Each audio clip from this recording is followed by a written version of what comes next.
In the blink of an eye, you're emotionally, mentally, and even physically exhausted. In the midst of heartbreak, it's easy to focus on what you've lost.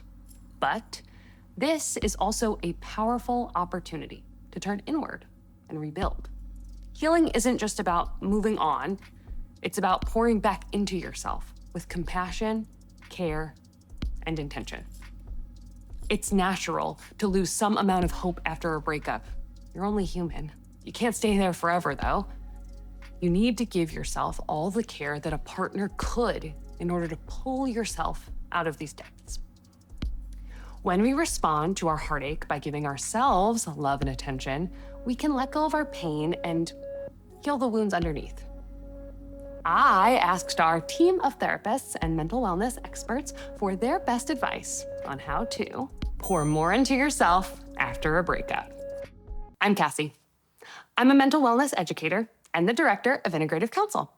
Remember, this advice does come from our team of therapists, but they're not your therapist. If you're looking for personalized care, working with a professional will be your best bet. In Florida, stay tuned till the end of this video to learn how you can work with us. The end of a relationship can be a moment of great uncertainty. And uncertainty is difficult for our human brains to handle without some form of relief. Since our bodies and the emotions that live inside them are so often frantic in the face of uncertainty, a great first step is to learn how to calm ourselves when our anxiety overwhelms us, so that the unknown feels less threatening. Focus on what you can control. You can't change the past. It's in your rear view mirror. The future is uncertain and only a measly point of light in the vast horizon. Dwelling on either can bring anxiety, but working on things in the here and now will offer you relief. There is a complicated past that cannot be undone, true, but there are also teeth to be brushed, meals to be cooked, dishes in the sink to be cleaned, shattered, swept into a dustpan. Keep daily promises to yourself so that when there are many things you can't control, you can rely on clean sheets and a hot shower. Calm your body, not just your mind. Anxiety often shows up in the body as tightness, racing heart, or restlessness. So soothing your nervous system is just as important as quieting your thoughts. Exercise can help you work through stress because it increases endorphins, which are hormones that make you feel happy and decrease pain. But it also increases neuroplasticity, which is your brain's ability to change. When you consistently exercise, you aren't just strengthening the muscles in your body, you're strengthening the muscles in your brain.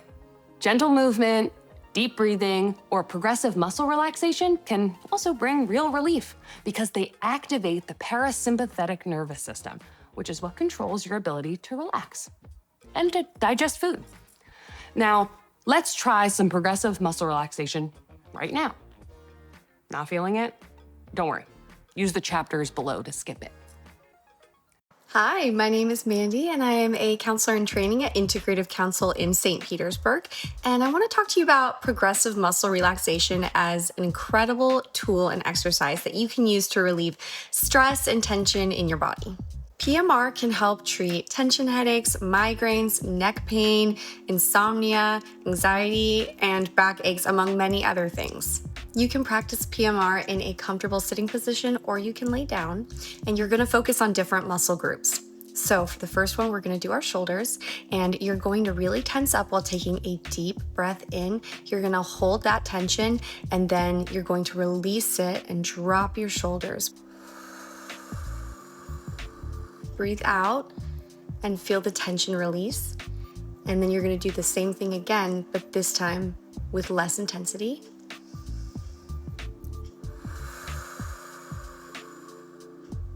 Pay close attention to the feeling of relaxation when you release the contracted muscle. You can practice PMR by focusing on other parts of the body too, like clenching your fists or tensing up your biceps, triceps, your forehead, your eyes, your jaw, your tongue by pressing it on the roof of your mouth, your lips by pressing them together, your neck, your lower back by arching it up, your thighs, your calves, your shins, and your ankles. And it's recommended that when you practice PMR, you move through the body systematically. You may want to start up and work your way downwards, or from the bottom and work your way slowly upwards, or maybe from the left, working your way over to the right. Just creating a little bit of tension in the body helps cultivate greater awareness as to where you're storing that tension and the relaxation that comes when the contracted muscles are released. Find 10 minutes in your day to try PMR and focusing on the area in your body where you hold the most tension, and be well. Although the future is a nebulous thing that can only be indirectly touched, it is still within our power to make it brighter. By setting the right intentions, we can picture the type of future that we want and eventually figure out how to get there. You might think that intention setting is overly simplistic, but it's an important anchor for navigating the unknown. The intentions that you set help you create a sense of purpose for yourself. So when you have a sense of meaning, you increase dopamine in the brain. Every small action that you take towards your intention gives you more direction and more clarity, which gives you momentum even when the path ahead is not fully clear. Over time, your brain will begin to shift into seeing patterns of progress, which will increase your confidence and reduce anxiety. Your brain really can be changed, but it does require commitment. If you're ready to commit to yourself, we created a free workbook to go along with this video. All you have to do is navigate to the description below to download it. If you're looking for a therapist, look for one that understands how, why, and where trauma can hide in the body. The right counselor can ask insightful questions to help you come to terms with who you are and how you feel.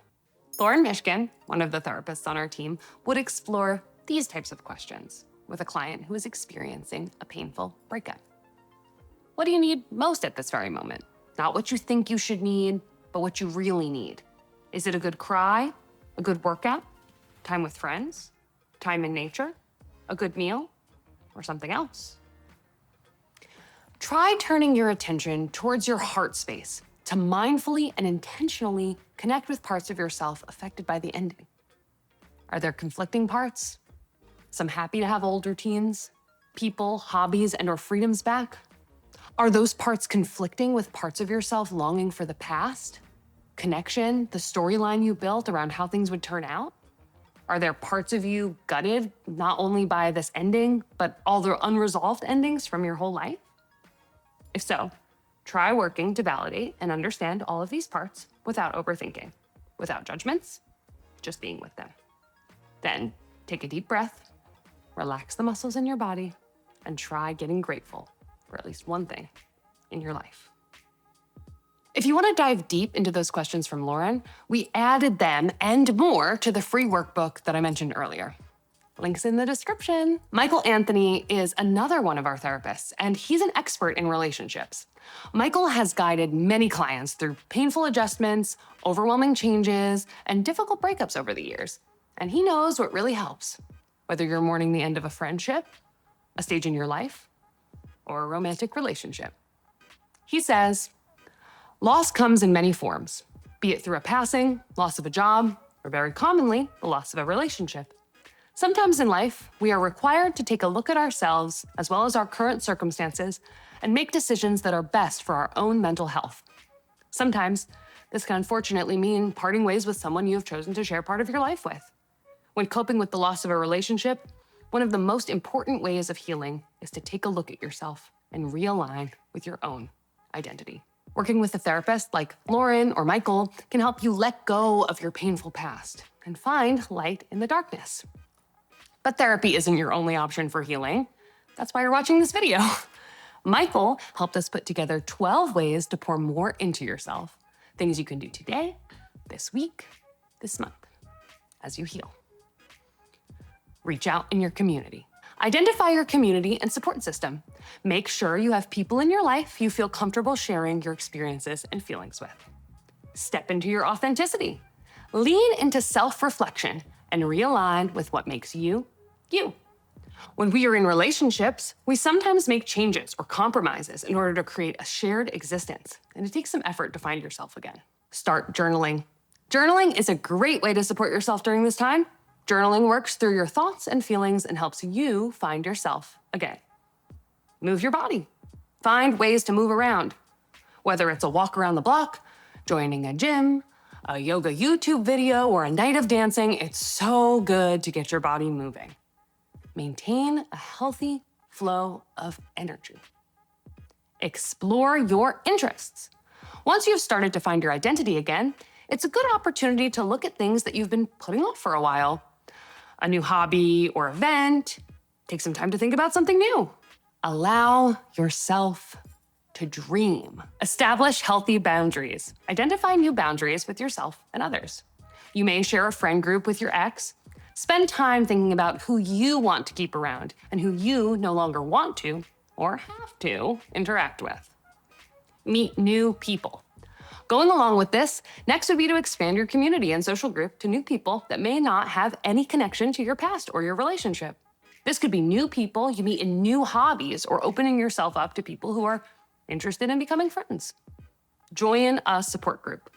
Sometimes grief and loss hit us hard, and it's okay to recognize when you want additional support. There are plenty of groups out there that can assist with connecting you with others experiencing similar emotions. You're never alone. Spend time outdoors. When we stay stuck inside, it's easy to get lost in a mental spiral. Having no outlets or things to do but watch TV or doom scroll can turn off emotions for a while. But once that time is over, it'll all rush right back in.